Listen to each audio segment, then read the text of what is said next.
Chapter 6. The Unitive State. The story admits of being told up to this point, but what follows is hidden and inexpressible in words. If you should speak and try 100 ways to express it, 'tis useless. The mystery becomes no clearer. You can ride on saddle and horse to the sea coast, but then you must use a horse of wood that is a boat. A horse of wood is useless on dry land. It is the special vehicle of voyagers by sea. Silence is this horse of wood. Silence is the guide and support of men at sea. That was the Masnavi of Jalaluddin Rumi. No one can approach the subject of this chapter, the state of the mystic who has reached his journey's end, without feeling that all symbolical descriptions of union with God and theories concerning its nature are little better than leaps in the dark. How shall we form any conception of that which is declared to be ineffable by those who have actually experienced it? I can only reply that the same difficulty confronts us in dealing with all mystical phenomena, though it appears less formidable at lower levels, and that the poet's counsel of silence has not prevented him from interpreting the deepest mysteries of Sufism with unrivaled insight and power, whatever terms may be used to describe it. The unitive state is the culmination of the simplifying process by which the soul is gradually isolated from all that is foreign to itself, from all that is not God. Unlike nirvana, which is merely the cessation of individuality, fana, the passing away of the Sufi from his phenomenal existence, involves baka, the continuance of his real existence. He who dies to self lives in God, and fana, the consummation of this death, marks the attainment of baka, or union with the divine life. Deification, in short, is the Muslim mystic's ultima thule. In the early part of the 10th century, Husayn ibn Mansur, known to fame as al-Hallaj, the wool carder, was barbarously done to death at Baghdad. His execution seems to have been dictated by political motives, but with these we are not concerned. Amongst the crowd assembled round the scaffold, a few perhaps believed him to be what he said he was. The rest witnessed with exultation or stern approval the punishment of a blasphemous heretic. He had uttered in 2 words a sentence which Islam has, on the whole, forgiven, but has never forgotten. Ana lahak, I am God. The recently published researches of M. Louis Massignon, who produced Kitab al-Tawasin, or researched Kitab al-Tawasin, Paris, 1913, make it possible for the first time to indicate the meaning which Hallaj himself attached to the celebrated formula, and to assert definitely that it does not agree with the more orthodox interpretations offered at a later epoch by Sufis belonging to various schools. According to Hallaj, man is essentially divine. God created Adam in his own image. He projected from himself that image of his eternal love, that he might behold himself as in a mirror. Hence he bade the angels worship Adam, from the Quran, chapter 2, verse 32, in whom, as in Jesus, he became incarnate. Glory to him who revealed in his humanity, that is, in Adam, the secret of his radiant divinity, and then appeared to his creatures visibly in the shape of one who ate and drank, Jesus. Since the humanity, nasut, of God comprises the whole bodily and spiritual nature of man, the divinity, lahut, of God cannot unite with that nature except by means of an incarnation, or, to adopt the term employed by Massignon, an infusion, hulul, of the divine spirit, such as takes place when the human spirit enters the body. Thus Halage says in one of his poems, "Thy spirit is mingled in my spirit, even as wine is mingled with pure water. When anything touches thee, it touches me. Lo, in every case thou art I." And again, "I am he whom I love, and he whom I love is I. We are two spirits dwelling in one body. If thou seest me, thou seest him, and if thou seest him, thou seest us both." This doctrine of personal deification in the peculiar form which was impressed upon it by Halage is obviously akin to the central doctrine of Christianity, and therefore, from the Muslim standpoint, a heresy of the worst kind.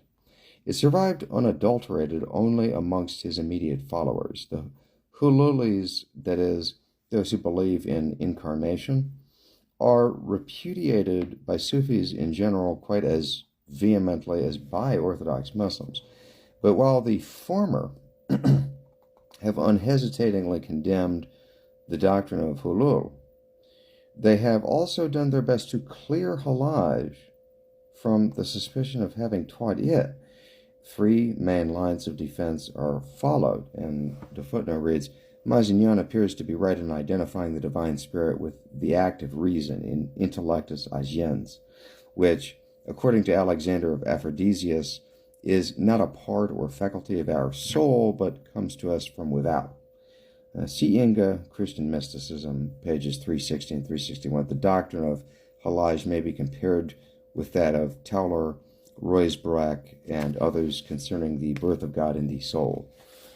Number 1, Halage did not sin against the truth, but he was justly punished insofar as he committed a grave offense against the law. He betrayed the secret of his Lord by proclaiming to all and sundry the supreme mystery which ought to be reserved for the elect. Number 2, Halage spoke under the intoxicating influence of ecstasy.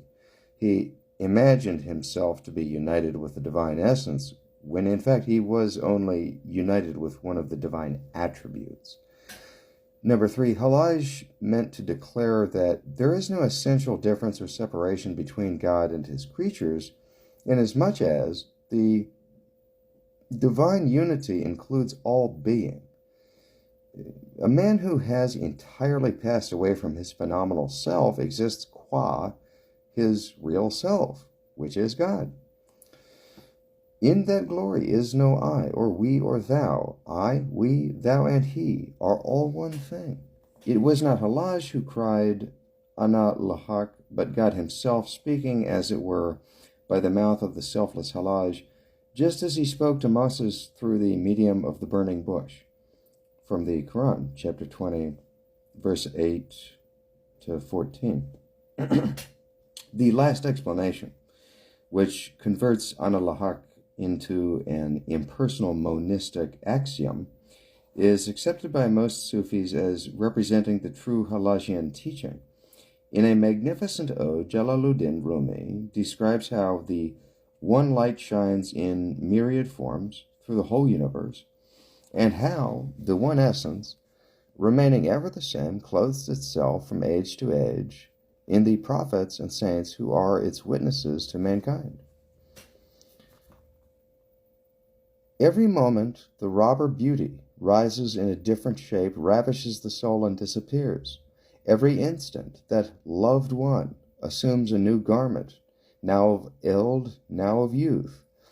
Now he plunged into the heart of the substance of the potter's clay, the spirit plunged like a diver. Anon he rose from the depths of mud that is molded and baked. Then he appeared in the world.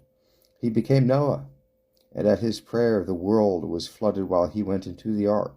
He became Abraham, and appeared in the midst of the fire, which turned to roses for his sake. For a while he was roaming on the earth to pleasure himself. Then he became Jesus and ascended to the dome of heaven and began to glorify God. In brief, it was he that was coming and going in every generation thou hast seen, until at last he appeared in the form of an Arab and gained the empire of the world. What is it that is transferred? What is transmigration in reality? The lovely winner of hearts became a sword and appeared in the hand of Ali and became the slayer of the time. No, no, for 'twas even he that was crying in human shape, Ana Lahak. That one who mounted the scaffold was not Mansur, though the foolish imagined it. Rumi hath not spoken and will not speak words of infidelity. Do not disbelieve him. Whoever shows disbelief is an infidel and one of those who have been doomed to hell. Hallaj is often called Mansur, which is properly the name of his father.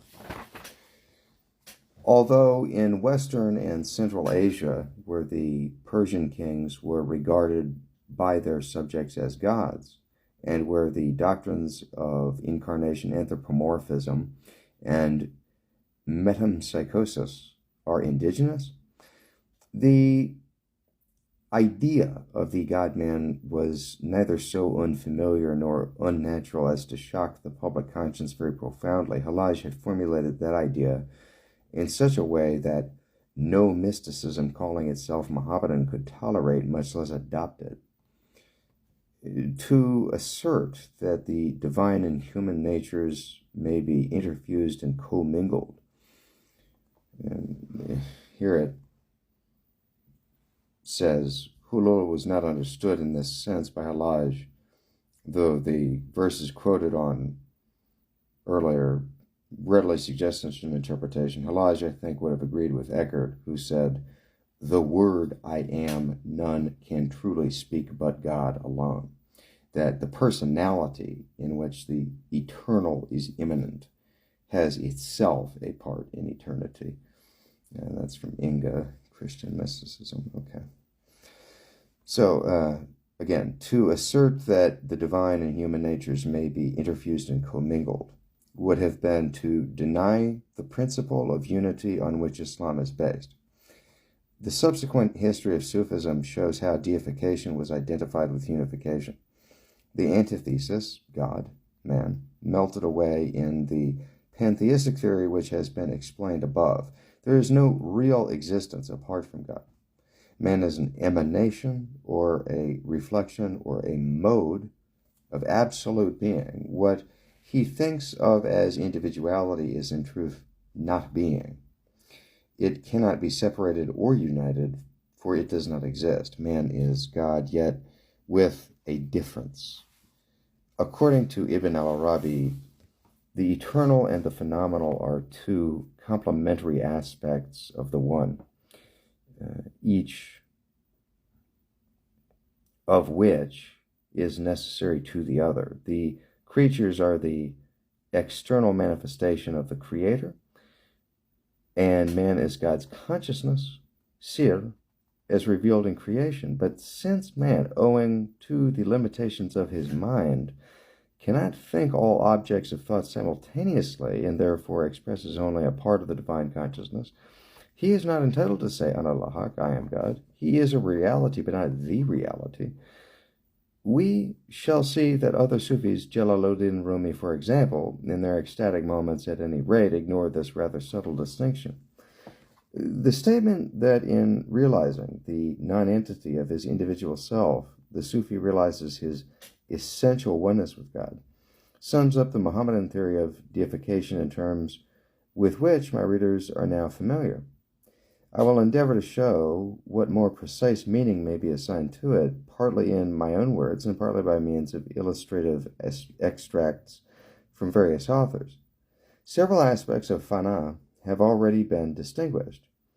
The highest of these, the passing away in the divine essence, is fully described by Nefari, who employs instead of fana and fani, self-noted, the terms waqfat, signifying cessation from search, and waqif, that is, one who desists from seeking and passes away in the object sought. Here are some of the chief points that occur in the text and commentary. Waqfat is luminous. It expels the dark thoughts of otherness, just as light banishes darkness. It changes the phenomenal values of all existent things into their real and eternal values. Hence, the waqif transcends time and place. He enters every house, and it contains him not. He drinks from every well, but is not satisfied. Then he reaches me, and I am his home, and his abode is with me. That is to say, he comprehends all the divine attributes and embraces all mystical experiences. He is not satisfied with the names, attributes, but seeks the named. He contemplates the essence of God and finds it identical with his own. He does not pray. Prayer is from man to God, but in waqfat there is nothing but God. The waqif leaves not a wreck behind him, nor any heir except God. When even the phenomenon of waqfat has disappeared from his consciousness, he becomes the very light. Then his praise of God proceeds from God, and his knowledge is God's knowledge, who beholds himself alone as he was in the beginning. We need not expect to discover how this essentialization, substitution, or transmutation is effected. It is the grand paradox of Sufism, the magnum opus wrought somehow in created man by a being whose nature is eternally devoid of the least taint of creatureliness. As I have remarked above, the change, however it may be conceived, does not involve infusion of the divine essence, hulul, or identification of the divine and human natures, ittihad. Both these doctrines are generally condemned. Abu Nasr al-Sarraj criticizes them in two passages of his Kitab al-Lumma as follows. Some mystics of Baghdad have erred in their doctrine that when they pass away from their qualities, they enter into the qualities of God. This leads to incarnation, hulul, or to the Christian belief concerning Jesus. The doctrine in question has been attributed to some of the ancients, but its true meaning is this, that when a man goes forth from his own qualities and enters into the qualities of God, he goes forth from his own will and enters into the will of God, knowing that his will is given to him by God, and that by virtue of this gift he is severed from regarding himself, so that he becomes entirely devoted to God. And this is one of the stages of Unitarians. Those who have erred in this doctrine have failed to observe that the qualities of God are not God.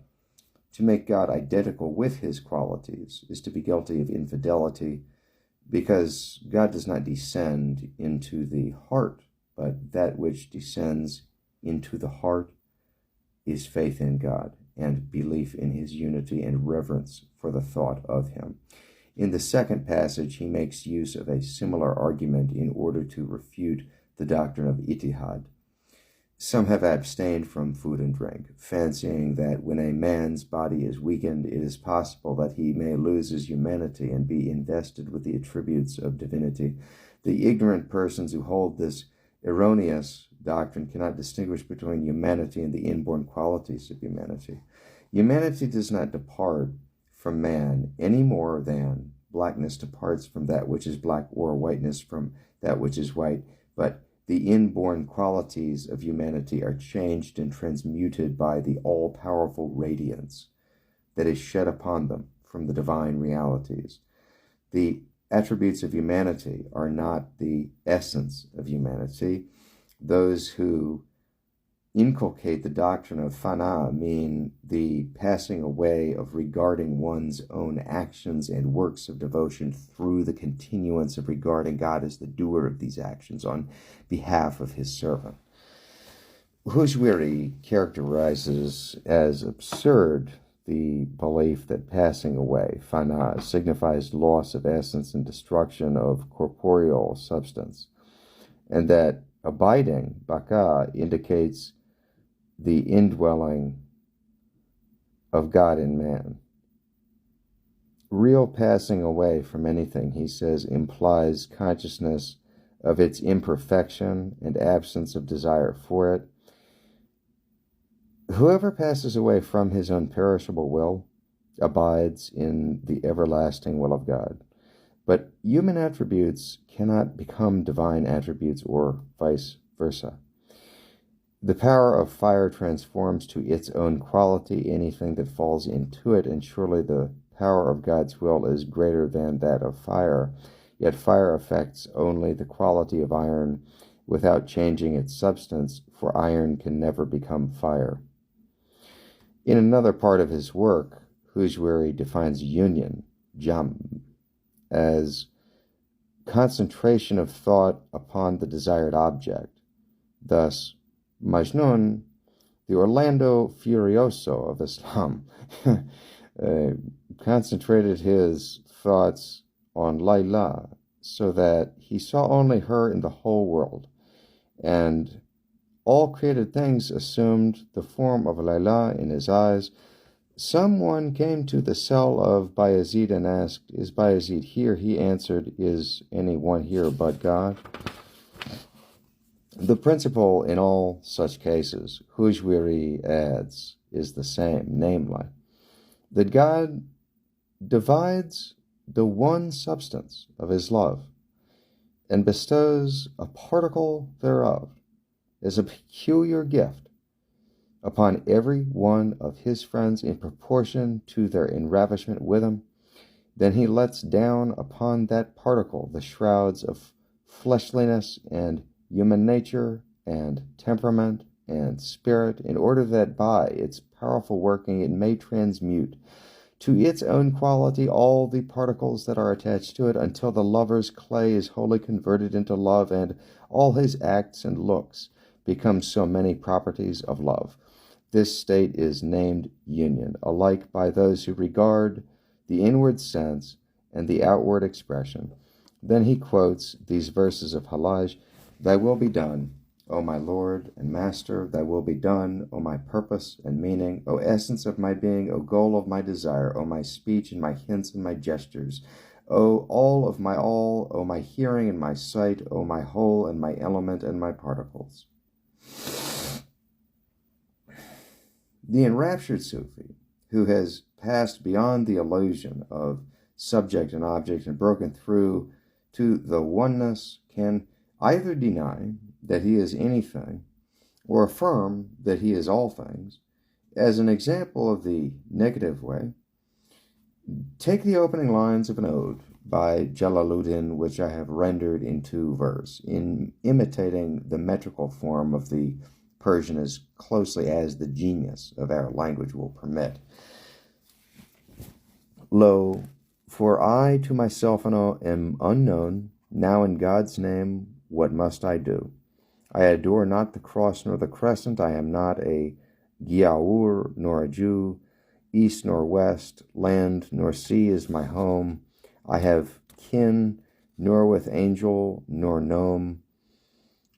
I am wrought not of fire nor of foam. I am shaped not of dust nor of dew. I was born not in China afar, not in Saksin, and not in Bulgar, not in India, where 5 rivers are, nor Iraq nor Khorasan I grew.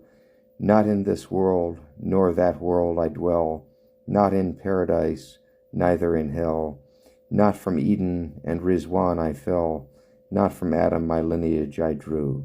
In a place beyond uttermost place, in a tract without shadow of trace, soul and body transcending I live in the soul of my loved one, anew. The following poem, also by Jalaluddin, expresses the positive aspect of the cosmic consciousness. If there be any lover in the world, O Muslims, 'tis I. If there be any believer, infidel, or Christian hermit, 'tis I. The wine dregs, the cupbearer, the minstrel, the harp and the music, the beloved, the candle, the drink, and the joy of the drunken, 'tis I. The 72 creeds and sects in the world, do not really exist. I swear by God that every creed and sect, 'tis I. Earth and air and water and fire, knowest thou what they are? Earth and air and water and fire, nay, body and soul too, 'tis I. Truth and falsehood, good and evil, ease and difficulty from first to last, knowledge and learning and asceticism and piety and faith, 'tis I. The fire of hell, be assured, with its flaming limbos, yes, and paradise and Eden and the Horus, 'tis I. This earth and heaven with all that they hold, angels, peris, genies, and mankind, 'tis I. What Jalaluddin utters in a moment of ecstatic vision, Henry Moore describes as a past experience.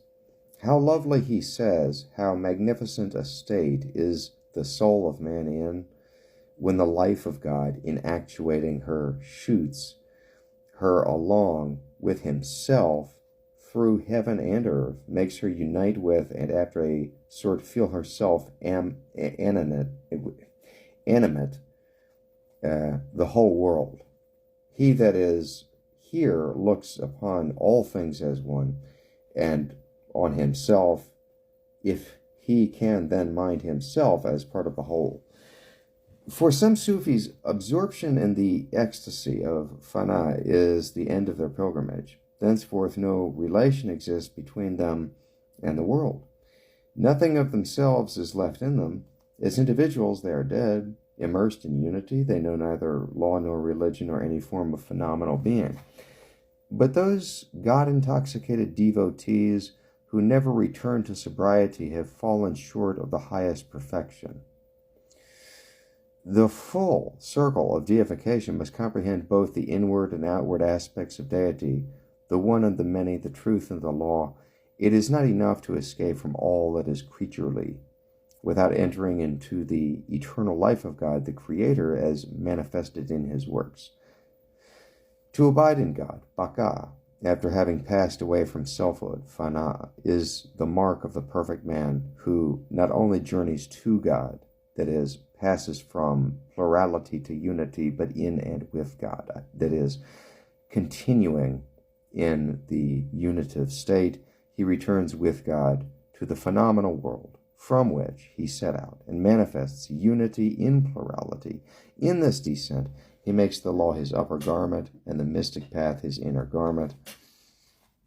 For he brings down and displays the truth to mankind, while fulfilling the duties of the religious law. Of him it may be said, in the words of a great Christian mystic, he goes towards God by inward love in eternal work, and he goes in God by his fruitive inclination in eternal rest, and he dwells in God, and yet he goes out towards created things in a spirit of love towards all things, in the virtues and in works of righteousness.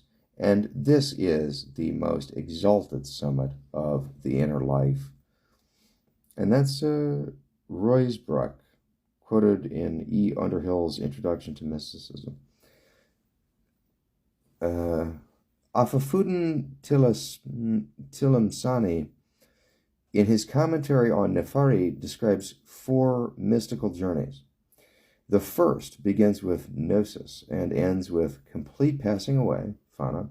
The second begins at the moment when passing away is succeeded by abiding, baka. He who has attained to this station journeys in the real, by the real, to the real, and he then is a reality, hak.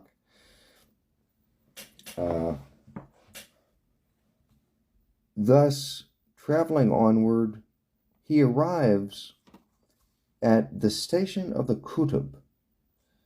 And the kutub is, that is, before the time of Muhammad, who is the seal of the prophets. Kutub, which is the station of perfect manhood. He becomes the center of the spiritual universe so that every point and limit reached by individual human beings is equally distant from his station, whether they be near or far, since all stations revolve round his.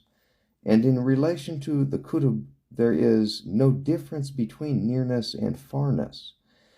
To one who has gained this supreme position, knowledge and gnosis in passing away are as rivers of his ocean, whereby he replenishes whomsoever he will. He has the right to guide others to God and seeks permission to do so from none but himself. Before the gate of apostleship was closed, he would have deserved the title of apostle, but in our day his due title is Director of Souls, and he is a blessing to those who invoke his aid, because he comprehends the innate capacities of all mankind and, like a camel driver, speeds everyone to his home. In the third journey, this perfect man turns his attention to God's creatures, either as an apostle or as a spiritual director, sheikh, and reveals himself to those who would fain be released from their faculties, to each according to his degree. To the adherent of positive religion as a theologian, to the contemplative who has not yet enjoyed full contemplation, as a Gnostic, to the Gnostic as one who has entirely passed away from individuality, Waqif, to the Waqif as a Kutub. He is the horizon of every mystical station and transcends the furthest range of experience known to each grade of seekers. The fourth journey is usually associated with physical death. The prophet was referring to it when he cried on his deathbed, "I choose the highest companions." The dictator notes that there's another translation of the last words of the Prophet ﷺ that is, "O Allah, with the highest companion." O Allah, with the highest companion. Last words. In this journey, to judge from the obscure verses in which Afifuddin describes it, the perfect man, having been invested with all the divine attributes, becomes, so to speak, the mirror which displays God to himself. When my beloved appears, with what eye do I see him? With his eye, not with mine, for none sees him except himself. Ibn al-Arabi. The light in the soul, the eye by which it sees, and the object of its vision, all are one. We have followed the Sufi in his quest of reality to a point where language fails. His progress will seldom be so smooth and unbroken as it appears in these pages. The proverbial headache after intoxication supplies a parallel to the periods of intense aridity and acute suffering that sometimes fill the interval between lower and higher states of ecstasy. Descriptions of this experience, the dark night of the soul, as it is called by Christian authors, may be found in almost any biography of Mohammedan saints. Thus, Jami relates in his Nafahat al-Uns that a certain dervish, a disciple of the famous Shihabuddin Suhrawardi, was endowed with a great ecstasy in the contemplation of unity and in the station of passing away, Fana. One day he began to weep and lament. On being asked by the Sheikh Shihabuddin what ailed him, he answered, "Lo, I am debarred by plurality from the vision of unity. I am rejected, and my former state I cannot find it." The Sheikh remarked that this was the prelude to the station of abiding, Baka, and that his present state was higher and more sublime than the one which he was in before. Does personality survive in the ultimate union with God? If personality means a conscious existence distinct, though not separate, from God, the majority of advanced Muslim mystics say no. As the raindrop absorbed in the ocean is not annihilated but ceases to exist individually, so the disembodied soul becomes indistinguishable from the universal deity. It is true that when Sufi writers translate mystical union into terms of love and marriage, they do not, indeed they cannot, expunge the notion of personality. But such metaphorical phrases are not necessarily inconsistent with a pantheism which excludes all difference. To be united here and now with the world soul is the utmost imaginable bliss for souls that love each other on earth. Happy the moment when we are seated in the palace, thou and I, with two forms and with two figures, but with one soul, thou and I. The colors of the grove and the voice of the birds will bestow immortality at the time when we come into the garden, thou and I. The stars of heaven will come to gaze upon us. We shall show them to the moon itself, thou and I. Or we shall show them the moon itself, thou and I. Thou and I, individuals no more, shall be mingled in ecstasy, joyful and secure from foolish babble, thou and I. All the bright-plumed birds of heaven will devour their hearts with envy in the place where we shall laugh in such a fashion, thou and I. This is the greatest wonder, that thou and I, sitting here in the same nook, are at this moment both in Iraq and Khorasan, thou and I, Jalaluddin Rumi.